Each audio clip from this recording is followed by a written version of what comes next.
नमस्कार दोस्तों, आज मैं आपको आहोई अष्टमी व्रत में सुनी जाने वाली गणेश भगवान की 5 कहानी सुनाने जा रही हूँ। प्रेम से बोली आहोई माता की जय हो, गणेश भगवान की जय हो। बहुत पुरानी बात है। एक नगर में एक राजा रहता था। उस राजा की 7 रानियां थीं। सातों की कोई भी संतान न हुई। इस बात को सोचकर सातों रानियां सहित राजा भी उदास रहता था।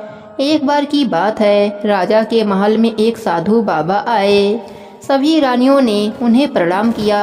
सबसे छोटी रानी बोली, महाराज, हम राजा की 7 रानियां हैं, किंतु सातों में से किसी एक को भी कोई भी संतान न हुई। हमें आशीर्वाद दीजिए जिससे हम सातों को एक एक पुत्र की उत्पत्ति हो। साधु बोले, गणेश भगवान और अहोई माता आपको पुत्र देंगे। फिर अपनी झोली से फल निकाला और उन्हें दे दिया और कहा कि तुम सभी गणेश भगवान और अहोई माता का नाम लेकर इसे बराबर बराबर काट कर खा लेना। पहली 6 रानियां आपस में कहने लगीं, पता नहीं यह कैसा फल है, हम तो नहीं खाएंगे इसे। जब 6 रानियां उस फल को फेंकने लगीं, तो सबसे छोटी रानी ने वह फल उनसे मांगकर स्वयं ही खा लिया। कुछ दिन बीतने पर छोटी रानी गर्भवती हो गई। जब राजा को इस बात का पता चला तो वह भी बहुत प्रसन्न हुए और छोटी रानी को सबसे अधिक प्रेम करने लगे। इससे बड़ी 6 रानियां जलने लगी। अब उन्हें भय हो गया कि यदि कहीं इस रानी को संतान हो गई तो राजा हमें त्याग देगा। अब वह भीतर ही भीतर जलने लगी और षड्यंत्र रचने लगी। सभी रानियां बाहर से बहुत सहानुभूति रखती, किंतु भीतर से छुरी तेज करती रहती।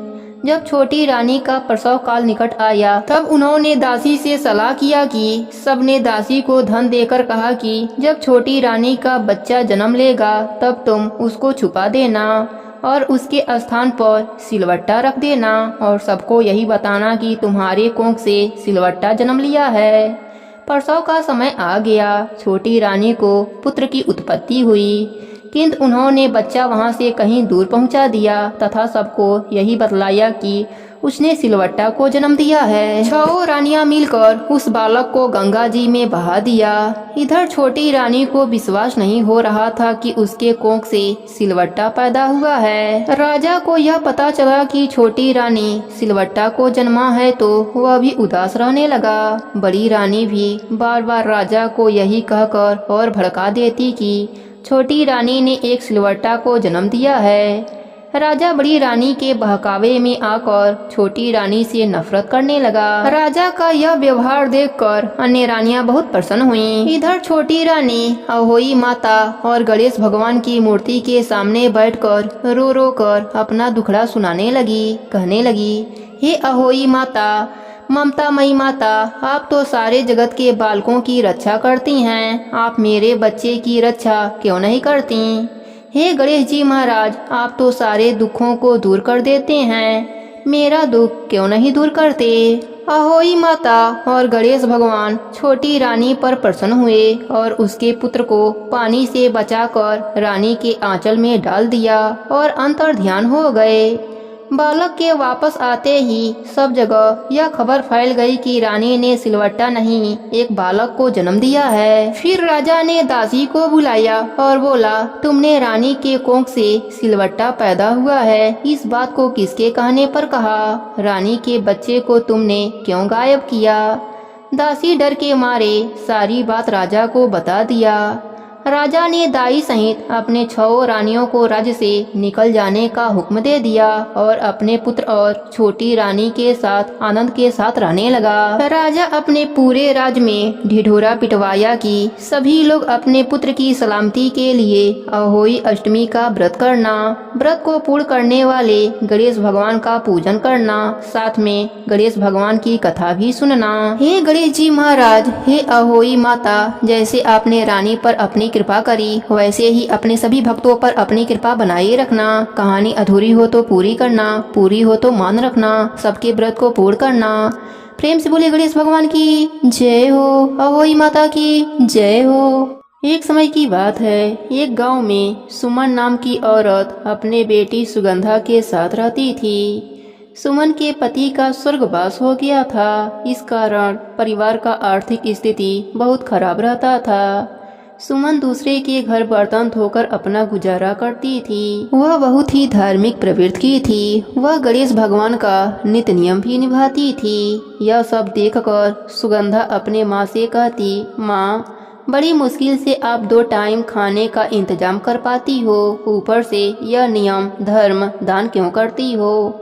इससे क्या होता है? क्या भगवान चलकर हमें भोजन देने आएंगे? सुमन अपने बेटी सुगंधा से कहती, बेटा, ऐसा नहीं कहा जाता है। यह सब हमारे कर्मों का ही दोष है। अपने अगले जन्म को सही करने के लिए ही तो नियम धर्म निभाया जाता है। नियम धर्म निभाने से हमारा इहलोक और परलोक दोनों सुखमय बन जाता है। पर सुमन की बात सुगंधा के दिमाग में नहीं घुसता था। वह पूजा पाठ से दूर ही रहती थी। एक दिन सुमन काम पर से आ रही थी कि अचानक पैर में चोट लगने से वह गिर गई और पैर में चोट लग गई। सुमन चल भी नहीं पा रही थी। सुगंधा ने कहा, माँ, अब हम दोनों का खाना कहाँ से आएगा? आपको इतना भगवान पर भरोसा था, पर भगवान ने आपको विकलांग बना दिया। अब हम क्या करें? सुमन ने कहा, सुगंधा, इसमें भगवान का क्या कसूर? कसूर तो हमारे भाग्य का है। प्रभु जो हमारे कर्म में लिखेंगे भुगतना तो पड़ेगा ही। तुम सेठानी के घर जाओ और 2-3 दिन का राशन मांग लाओ। सुगंधा ने कहा, ठीक है माँ। फिर सुगंधा सेठानी के घर गई और अपने माँ का सारा दुखद घटना सुनाया और अनाज मांगा। सेठानी बड़ा ही घमंडी थी। उसने कहा, तुम्हारी माँ नाटक कर रही है ताकि उसका सारा काम मुझे करना पड़े और ऊपर से उसे अनाज भी चाहिए। मैं इतनी दानी नहीं हूँ, तुम जा सकती हो यहाँ से। सुगंधा रोते रोते अपने घर की ओर आने लगी। तभी रास्ते में उसे एक साधु बाबा मिले। सुगंधा से बोले, बेटा, तुम क्यों रो रही हो? सुगंधा ने कहा, बाबा, माँ कहती है हमारे बुरे दिन चल रहे हैं, भगवान हमारे कर्मों की सजा दे रहे हैं। बाबा, आप ही बताइए, भगवान हमें कब तक बुरे कर्मों का सजा देते रहेंगे? माँ का पूजा पाठ नियम धर्म का क्या उसका पुण्य हमें इस जीवन में नहीं मिलेगा? साधु बाबा ने कहा, बेटा, पुण्य कर्म करने से हमारे बुरे कर्मों की सजा कम होती होती समाप्त हो जाती है। फिर हमारे जीवन में सिर्फ अच्छे ही दिन होते हैं। तुम भी भगवान पर भरोसा रखो, सब ठीक हो जाएगा। मेरा यह कमंडल ले जाओ, सब ठीक हो जाएगा।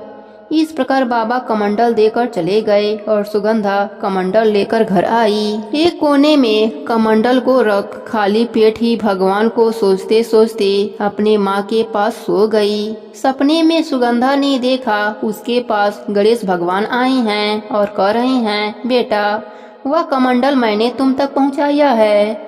वह कभी खाली नहीं होगा, उसमें हमेशा सोने का सिक्का भरा रहेगा। इतना कहकर गणेश भगवान अंतर ध्यान हो गए। सुगंधा की आंख खुली तब तक सुबह हो रहा था। उसने अपने माँ को सपने की बात बताई। दोनों कमंडल के पास गए। सच में उसमें सोने के सिक्के भरे थे। दोनों माँ बेटी गणेश भगवान की जयकारा लगाने लगे। इस प्रकार गणेश भगवान का नित्य नियम निभाने से सुमन के जीवन में सुख वैभव आ गया और वह खूब दान पुण्य आदि के कर्म करना चालू कर दिया, जिससे उसका इहलोक और परलोक दोनों सुखमय बन गया। हे गणेश जी महाराज, जैसी कृपा आपने गरीब माँ बेटी पर करी, वैसे ही अपने सभी भक्तों पर अपनी कृपा बनाए रखना। कहानी अधूरी हो तो पूरी करना, पूरी हो तो मान रखना, सबके व्रत को पूर्ण करना। प्रेम से बोलिए गणेश भगवान की जय हो, भोलेनाथ की जय हो, कार्तिक मास की जय हो। बहुत पुरानी बात है। एक गांव में एक मालिन रहती थी। उसके पति का स्वर्गवास हो चुका था। उसका एक 4 साल का पुत्र था। उसकी सास कठोर हृदय की स्त्री थी। वह बहू को बहुत तकलीफ देती थी। एक दिन सास बहू और पोते को घर से निकाल दिया। वह दोनों रोते हुए चलते चलते एक जंगल में पहुंच गए। वहां एक बड़े पेड़ के नीचे बैठ गए। वहां से थोड़ी दूर पर एक गणेश भगवान का मंदिर था। वहां बहुत लोग गणेश भगवान के दर्शन करने आते थे। दर्शन करके गणेश भगवान को प्रसाद चढ़ाते थे। फिर वह प्रसाद सबको बांट देते थे। इस प्रसाद से माँ बेटे का गुजारा होने लगा। दोनों माँ बेटे गणेश भगवान के पूजा पाठ में लग गए। एक दिन उन्होंने सोचा क्यों ना हम भी जंगल से फूल लाकर बेचें। अब वह रोज जंगल से फूल लाकर उसकी माला बनाकर बेचने लगे। साथ में पूजा की सामग्री और प्रसाद भी बेचने लगे। इससे उनको आमदनी होने लगी। गणेश भगवान की कृपा से आमदनी बढ़ने लगी। जल्दी ही उन्होंने एक मकान और एक दुकान बना लिया। एक दिन उसी नगर के राजा की बेटी मंदिर में पूजा करने आई। मालिन के बेटे को देखकर राजकुमारी उस पर मोहित हो गई और उससे विवाह करने की सोचने लगी। उसने अपने भाभी से अपने मन की बात कही। भाभी अनुभवी थी। उसने कहा, यह तो मालिन का बेटा है और तुम एक राजा की बेटी हो। यदि तुमने उससे विवाह किया तो तुम्हारी बहुत बेइज्जती होगी। पर राजकुमारी अपने बात पर अड़ी रही। उसने कहा, मैं तो प्रतिज्ञा कर लिया है कि उसी से विवाह करूंगी। भाभी महल जाकर सारी बात राजा को बताया। राजा ने मना नहीं किया और विवाह के लिए तैयार हो गए। उन्होंने बड़े धूमधाम से बेटी का विवाह मालिन के बेटे के साथ करा दिया। मालिन ने सबसे पहले बेटे बहू को गणेश भगवान के मंदिर में ले जाकर पूजा पाठ करवाया और गणेश भगवान का आशीर्वाद दिलवाया। इसके बाद पूरे नगर में यह बात फैल गई कि गणेश भगवान की पूजा करने से सब दुख दूर हो जाता है। यह बात सुनते ही नगर के सभी लोग मंदिर में गणेश भगवान के दर्शन करने आने लगे। मालिन और उसके बेटे की बिक्री और बढ़ गई। उधर उसके सास के बुरे दिन आ गए। अन्नदाता उससे रूठ गए और वह भूखी मरने लगी। एक दिन वह रोती हुई उसी गणेश जी के मंदिर में आ पहुंची।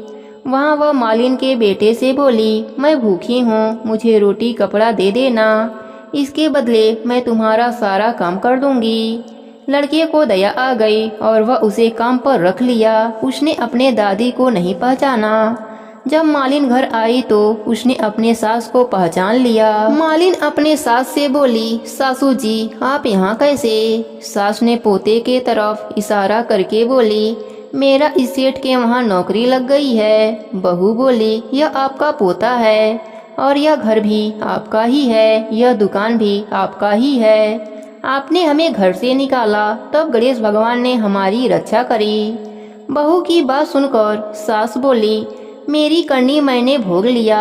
बहू बोली, सासू जी अब आप हमारे यहाँ रहो और पोते का सुख देखो। सास गणेश भगवान की महिमा देखकर गणेश भगवान का जयकारा लगाने लगी। साथ ही बहू पोते के साथ मिलकर गणेश भगवान का नित्य नियम भी निभाने लगी। हे गणेश जी महाराज, जैसा सुख आपने मालिन को दिया वैसा ही सुख सबको देना। सब पर अपनी कृपा बनाए रखना। कहानी अधूरी हो तो पूरी करना, पूरी हो तो मान रखना, सबके व्रत को पूर्ण करना। प्रेम से बोलिए गणेश भगवान की जय हो। अहोई माता की जय हो। एक बार एक नगर में एक ब्राह्मण और ब्राह्मणी रहते थे। ब्राह्मण बहुत ही धनवान था। वह हर कार्य धर्म का करता था। आए हुए अतिथियों का सत्कार करता था। भगवान की पूजा पाठ भी बहुत करता था। वह ब्राह्मण होने के सभी कार्य किया करता था। उसकी पत्नी भी बहुत ही धार्मिक थी, पतिव्रता थी। वह धर्म कर्म में हमेशा अपने पति का सहयोग करती थी। एक बार उसे उसके कर्मों के फल से उसके घर में अन्न धन का भंडार भर गया और वह बहुत ही प्रशंसा पूर्वक रहने लगा। वह सभी अतिथियों का सत्कार करता था, प्रेम से खिलाता पिलाता था, जिससे उसकी पूरी नगरी में वाह वाह होने लगी। सब उसे कहने लगे कि यह ब्राह्मण तो बहुत ही अच्छा है, आए हुए अतिथियों को भोजन कराता है। भगवान की कृपा से इसके घर में लक्ष्मी का वास है और इसकी पत्नी भी बहुत ही सुशील है। ब्राह्मणी का नाम सुशीला और ब्राह्मण का नाम सोहन था। सोहन ब्राह्मण को इस प्रकार के सुख से काफी वर्ष बीत गए। उनका एक संतान हुआ। वह पढ़ने के लिए काशी में चला गया। एक बार उस ब्राह्मण को इस बात का अभिमान हो गया कि मैं कितना पूजा पाठ करता हूँ, इसलिए मेरे पास इतना धन आया है। तभी गणेश भगवान को इस बात का पता चला तो उन्होंने सोचा क्यों न इस ब्राह्मण की परीक्षा ली जाए और इसे इस बात से अवगत कराया जाए कि वह कितना अभिमानी है। दानी तो है ही, पर दान करने का अभिमान हो गया है। गणेश भगवान ने एक ब्राह्मण की उत्पत्ति की और उस ब्राह्मण को धरती पर भेजा और कहा कि सोहन ब्राह्मण के वहाँ से भिक्षा के लिए जाओ और उनसे भिक्षा मांग कर लाओ। इस प्रकार वह गणेश भगवान की रचना से वह ब्राह्मण धरती पर आ गया। उसके फटे चिथड़े कपड़े थे, वह देखने में दरिद्र लग रहा था, वह भूख प्यास से तड़प रहा था। सोहन ब्राह्मण के दरवाजे पर जाकर खड़ा हो गया और भिक्षा के लिए याचना करने लगा, कोई मुझे भिक्षा दे दो, कोई मुझे भिक्षा दे दो। तभी सोहन ब्राह्मण को पता चला कि कोई याचक आया है। वह दरवाजे के बाहर गया तो एक फटे पुराने हाल में बुरी अवस्था में एक ब्राह्मण खड़ा है, परंतु उसे देख उसके मन में आया कि यह कैसा ब्राह्मण है, दरिद्र दिख रहा है, ब्राह्मण जैसे इसके कोई भी निशान नहीं। सोहन ब्राह्मण ने कहा, कहिए आप किस लिए मेरे दरवाजे पर आए हैं। तब ब्राह्मण बोला, मैं भी एक ब्राह्मण हूँ, मैं बहुत गरीब हूँ, मेरी दशा बहुत खराब है, मैं भूख प्यास से कई दिनों से तड़प रहा हूँ, मुझे भिक्षा दे दीजिए, मैं भोजन करना चाहता हूँ।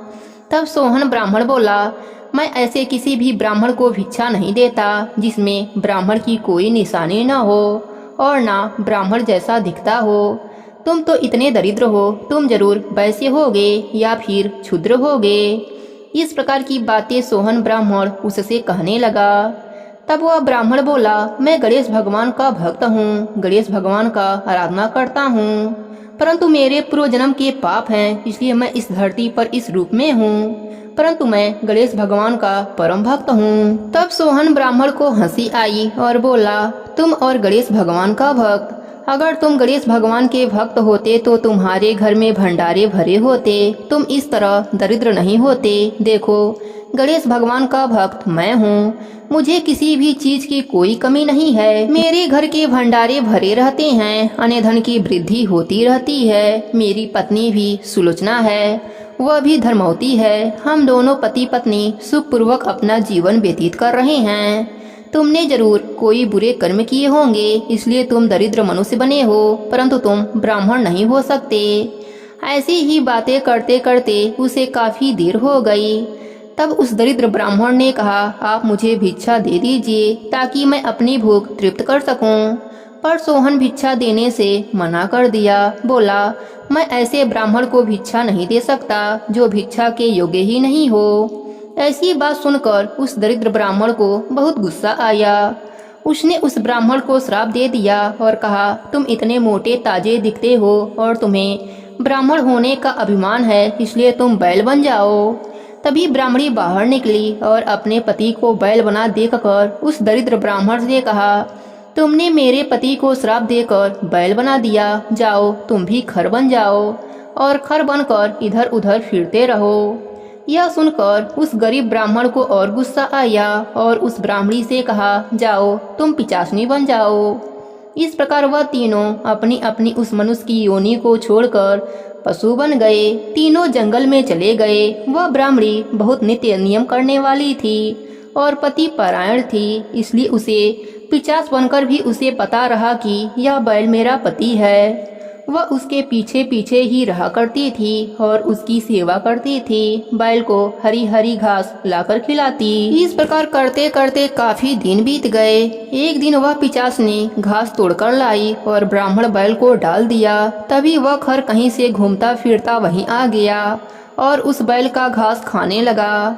पिचासनी को क्रोध आया कि यह तो वही खर है जिसने हमें श्राप दिया था और उसे मारने के लिए दौड़ी।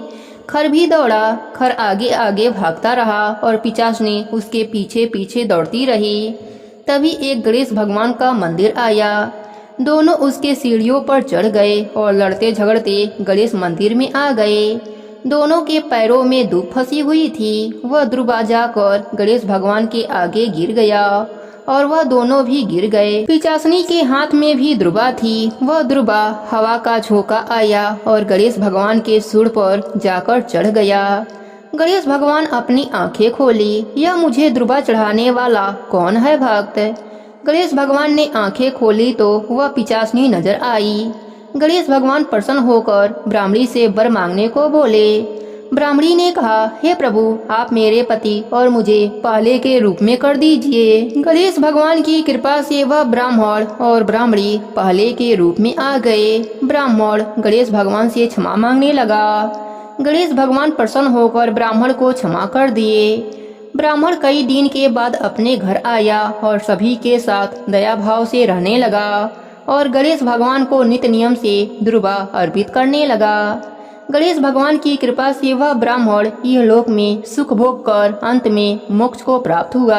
हे गणेश जी महाराज, जैसे आप ब्राह्मण और ब्राह्मणी पर प्रसन्न हुए, वैसे ही अपने सभी भक्तों पर प्रसन्न होना, सबके व्रत को पूर्ण करना, कहानी अधूरी हो तो पूरी करना, पूरी हो तो मान रखना।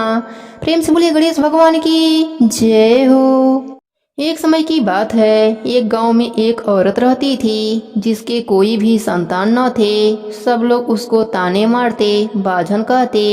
कोई उसका मुख देखना नहीं चाहता था। यदि वह किसी के सामने दिख जावे तो सब उसे भला बुरा कहते थे। इस कारण वह हमेशा घूंघट लेकर रहने लगी। एक दिन वह अपने मुंह को ढककर पानी भरने के लिए जा रही थी। जब वह एक गली से गुजर रही थी तो सामने से दो बैल लड़ते हुए आ रहे थे। तो वह उनसे बचने के लिए पास ही के एक गणेश भगवान के मंदिर में घुस गई और जैसे ही वह अंदर घुसी, उसके सिर के मटकी का पानी गणेश भगवान के ऊपर गिर गया और उसका घूंघट भी हट गया। यह देखकर गणेश भगवान हंसने लगे। वह बोली, गणेश भगवान, आप क्यों हंस रहे हैं? गणेश भगवान बोले, तुमने तो मुझे मूर्ख ही जाना। सबके सामने तो घूंघट रखती हो और मेरे सामने घूंघट हटा दिया। तो वह रोने लगी, हे गणपति बप्पा, सब तो मुझे गाली देते हैं, इसलिए घूंघट रखती हूँ। आप तो विघ्न हरता हो, मेरा भी विघ्न दूर करो, मेरा कष्ट दूर करो, मुझे भी संतान दो। गणेश जी ने कहा कि यह फूल ले जा और ले जाकर पौरंडे पर रख देना। पौरंडा उसे कहते हैं जहाँ पानी की मटकी रखी जाती है। उसने ऐसा ही किया। सवेरे उसने देखा तो वहाँ एक छोटा सा बालक खेल रहा था। अब तो उसके खुशी का ठिकाना न रहा। धीरे धीरे वह बड़ा होने लगा। जब वह बड़ा हुआ तो उसने उसकी शादी कर दी। अब जब भी बहू उसके पैर लगती तो वह कहती, न मैं गणेश जी के सकरी में जाती और न ही यह दिन मुझे देखने को मिलता। अब बहू सोचती, सभी तो आशीर्वाद देते हैं पर मेरी सास पता नहीं क्या कहती हैं। उसने यह बात अपने पति से कही। तब उसके पति ने कहा, ठीक है, आज मैं चादर ओढ़कर सोने का बहाना करूँगा। अब तुम जाओ, माँ के पैर लगना। उसकी बहू ने ऐसा ही किया। सास फिर से बोली, ना मैं गणेश भगवान के सकरी में जाती और ना मुझे यह दिन देखने को मिलता। तब बेटा बोला, माँ, तुम यह क्या बोलती हो और आशीर्वाद क्यों नहीं देती हो? तब वह कहती है, बेटा, यह गणेश भगवान का आशीर्वाद ही है।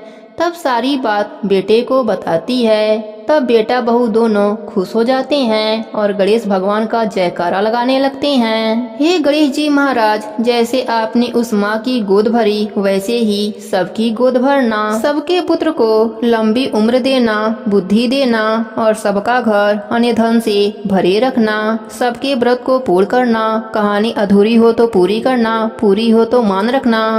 प्रेम से बोलिए गणेश भगवान की जय हो। अहोई माता की जय हो। अहोई अष्टमी व्रत में तारों को अर्घ देते समय यह बोला जाता है, हरे बांस की छावरी, गले मोतियन का हार, चांद तारों को अर्घ दूं, जिए मेरे भाई भरतार। आँख तले मेरा सासरा, ढाक तले नंदसार, पीहर सासरा ऐसे बढ़े जैसे कीड़ी का सा नाल। हाथ जोड़कर अहोई माता और गणेश भगवान से अपने बच्चों की लंबी उम्र के लिए प्रार्थना करना चाहिए। इसके बाद जयकारा लगाना चाहिए। प्रेम से बोलिए अहोई माता की जय हो, गणेश भगवान की जय हो।